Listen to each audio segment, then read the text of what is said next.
पंडित और नाई की कहानी। एक गांव में एक परिवार के यहाँ सत्यनारायण पूजा का आयोजन रखा गया था। रात में पूजा होनी थी। दूर के दूसरे गांव से पंडित तथा नाई को पूजा की विधि के लिए बुलाया गया था। इस परिवार पूजा की तैयारी जोरों शोरों से किया जा रहा था। ठीक रात के 7 बजे पंडित जी संग में नाई को लिए पहुंच गए। 8 बजे पूजा होना आरंभ हुई। पूजा होते होते रात के 10 बज गए।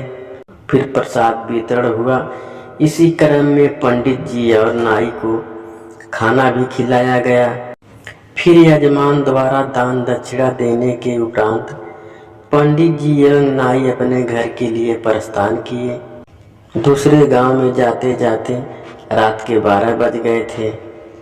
थोड़ी दूर आगे बढ़ने पर एक स्कूल आया। दोनों पंडित जी और नाई स्कूल पर जाकर विश्राम करने को सोचा। ज्यों ही स्कूल पर गया त्यों ही उन दोनों को, पंडित और नाई को 3-4 बदमाश ने घेर लिया और उनके पास जो भी दान दक्षिणा का सामान एवं जो नगद था सब बदमाशों ने छीन लिया और दोनों को वहां से बदमाशों ने भगा दिया। दोनों भागकर कुछ और आगे बढ़ा तो एक झोपड़ी दिखाई दिया। पंडित और नाई सीधे उस झोपड़ी में घुस गया। घुसते ही देखा कि एक बुढ़िया चारपाई पर सो रही थी। बुढ़िया के अलावा उस घर में और कोई भी नहीं थे।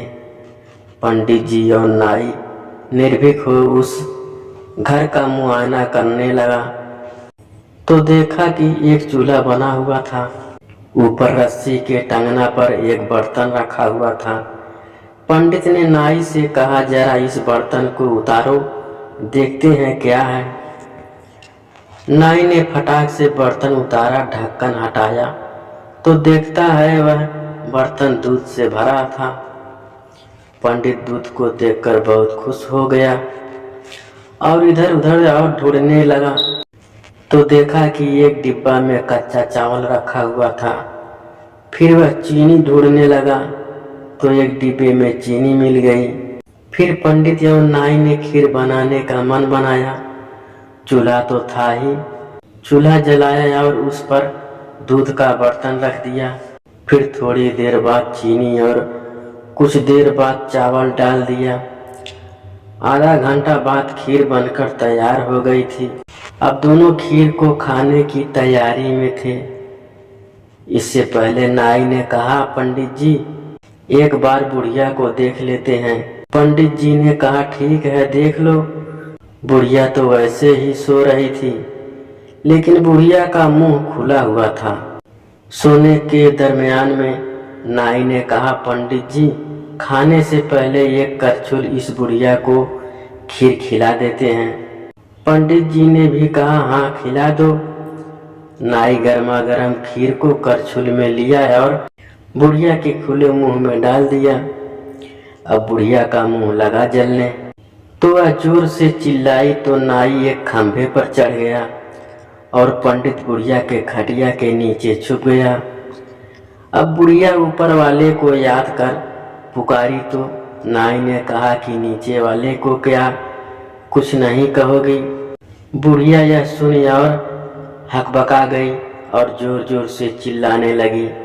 चिल्लाहट सुनकर आसपास के लोग सब बुढ़िया यहाँ आ गए और पंडित तथा नाई को पकड़कर बंदी बना लिया। सुबह होते ही ग्राम के तमाम लोग बुढ़िया के यहाँ पहुँच गए और पंडित तथा नाई को डांटने लगे।